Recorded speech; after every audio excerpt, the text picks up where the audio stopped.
आप सभी को प्रभु यीशु के नाम में जय मसीह की। आपका फिर से स्वागत करते हैं हमारे इस चैनल पे।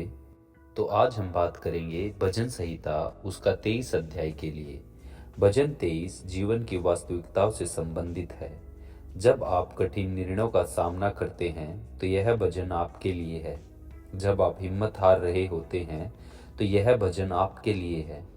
जब आप दुश्मनों का सामना करते हैं तो यह भजन आपके लिए है। जब आपने बुराई का चेहरा देखा है तो यह भजन आपके लिए है।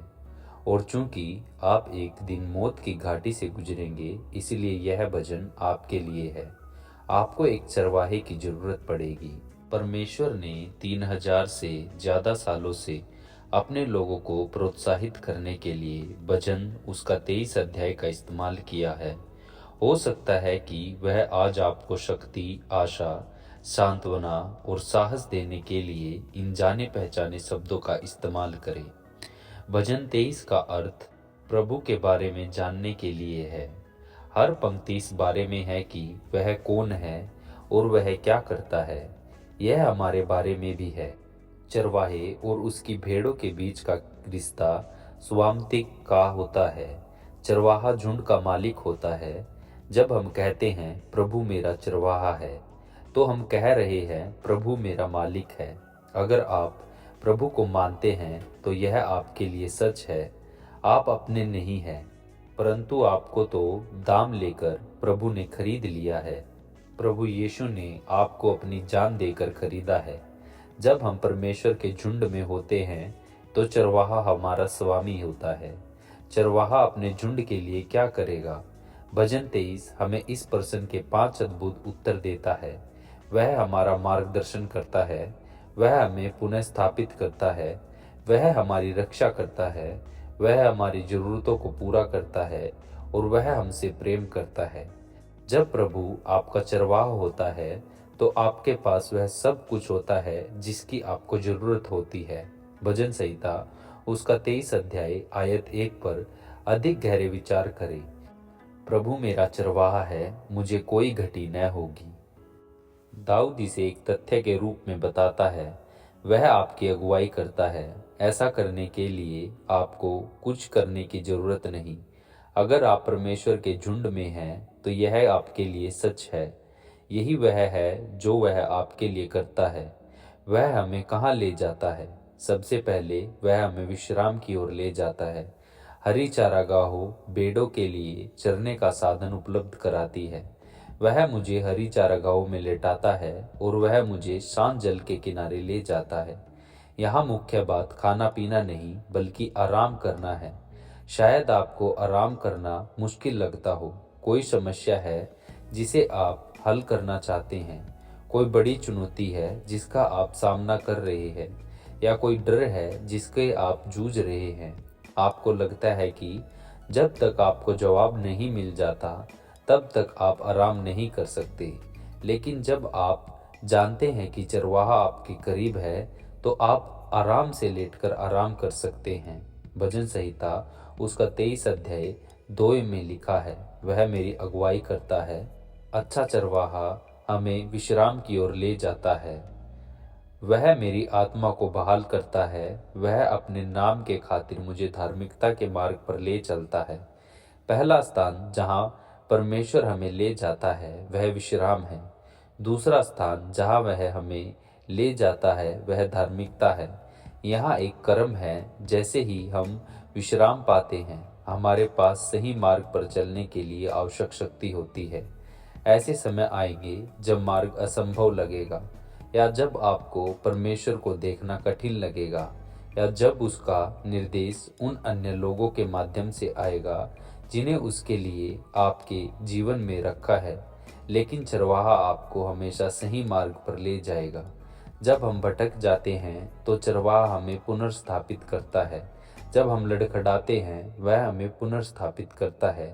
क्या आप अन्याय, संघर्ष, निराश, पीड़ा या बड़ी मांगों का अनुभव कर रहे हैं?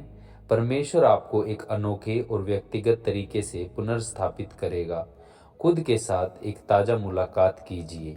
चाहे मैं अंधकार से भरी हुई मृत्यु की तराई में होकर चलूं, तो भी हानि से न डरूंगा, क्योंकि तू मेरे साथ रहता है, तेरा सोटा और तेरी लाठी से मुझे शांति मिलती है।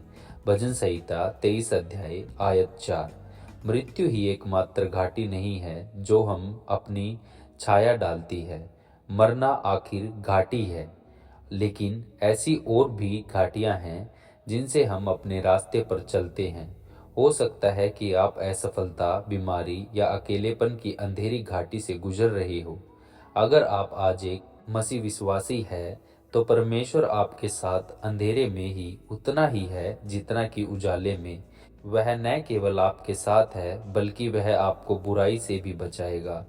छड़ी एक डंडा था जिसे चरवाहा जंगली जानवरों से बचाने के लिए ले जाता था।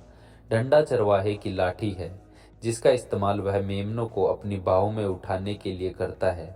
इसलिए छड़ी और डंडा अच्छे चरवाहे की ताकत और प्यार की बात करते हैं। चाहे घाटी कितनी भी अंधेरी क्यों न हो, आपको डरने की जरूरत नहीं, क्योंकि प्रभु आपके साथ है।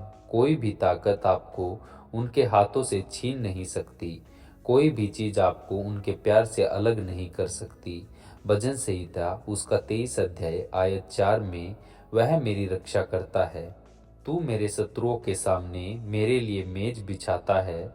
तू मेरे सर पर तेल मला है, मेरा कटोरा उमड़ रहा है। भजन संहिता उसका 23 अध्याय आयत 5। परमेश्वर अक्सर हमसे आत्मिक बातों के बारे में बात करता है और भौतिक चीजों का उपयोग करता है। और यहाँ परमेश्वर 3 चीजों का उपयोग करता है, एक मेज, तेल और एक कटोरा, यह बताने के लिए कि वह हमें कैसे बनाए रखता है। कोई आपके लिए खाना बनाता है और जब खाना बन जाता है तो आप मेज पर आ जाते हैं। आप बैठते हैं और जैसे जैसे आप खाते हैं आपकी ताकत बढ़ती जाती है।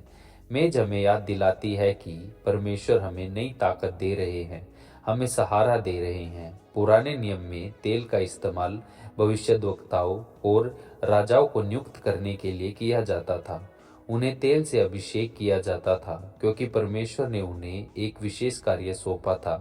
तेल हमें याद दिलाता है कि परमेश्वर हमें नया उद्देश्य देकर बनाए रखता है।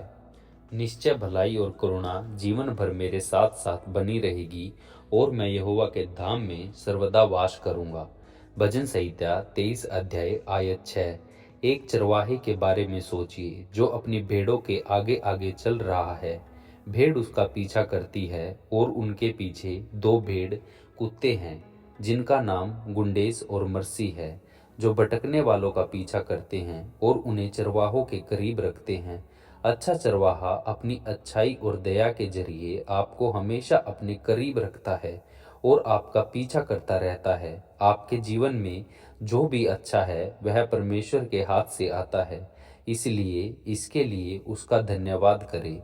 अच्छाई का मतलब है परमेश्वर हमें वह देते हैं जिसके हम हकदार नहीं हैं। दया का मतलब है परमेश्वर हमें वह नहीं देते जिसके हम हकदार है। यह अच्छी खबर है, क्योंकि अगर परमेश्वर न्याय के लिए हमारे पीछे पड़ जाते हैं तो हम सभी मुसीबत में पड़ जाते हैं। यदि परमेश्वर न्याय और निंदा के साथ आपका पीछा कर रहा होता है तो आप निश्चय रूप से भाग जाते हैं, लेकिन जब अच्छाई और दया आपका पीछा कर रही होती है तो आप क्यों भागेंगे? तब दाऊद इस दुनिया में अपने जीवन के दिनों के आगे देखता है तो वह देखता है कि उसके बाद क्या आता है। प्रभु की तत्काल उपस्थिति में अनंत काल का आनंद, प्रभु के साथ रहना। इस जीवन में हम में से किसी ने भी जो उससे सबसे खुशियाँ पाई है उससे अतुल्य रूप से बेहतर होगा। यीशु मसीह हमारा एक अच्छा चरवाहा है। यीशु अच्छे चरवाहे हैं जो भजन 23 को पूरा करते हैं।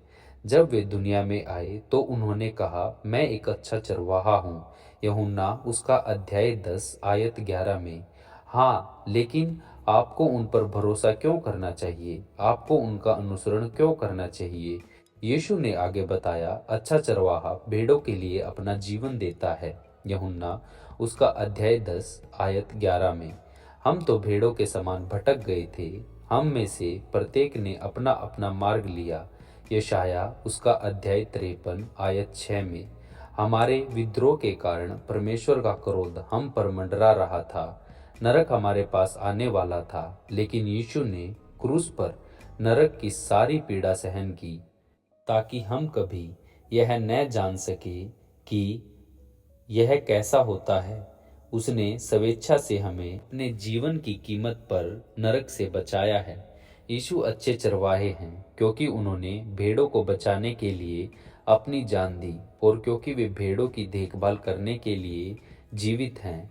यीशु की देखभाल में ज्ञान और प्रतिबद्धता शामिल है। यीशु आपको अच्छी तरह से जानते हैं। आप अपने लिए एक रहस्य हो सकते हैं, लेकिन आप उनके लिए एक रहस्य नहीं है। और यीशु आपको प्रतिबद्ध है। अच्छा चरवाहा अपनी भेड़ों को कभी नहीं छोड़ेगा। यदि यीशु अभी आपको चरवाहा है तो वह आपको कभी नहीं छोड़ता, वह हमेशा आपके साथ रहेगा। जीवन में सबसे बड़ा आशीर्वाद जो आप जान सकते हैं वह है परमेश्वर के पुत्र यीशु के पूर्ण स्वामित्व में होना। प्रभु यीशु आप सभी के साथ रहे। इसी के साथ ये वीडियो यहाँ पे ख़त्म करते हैं। आप हमारे साथ जुड़े रहिएगा और आप अपनी प्रेयर रिक्वेस्ट हमें कमेंट बॉक्स में भेज सकते हैं और आप अपने क्वेश्चन हमें कमेंट बॉक्स में भेज सकते हैं। आपसे जल्द ही मिलेंगे एक नई वीडियो में। परमेश्वर आप सभी को आशीष दे।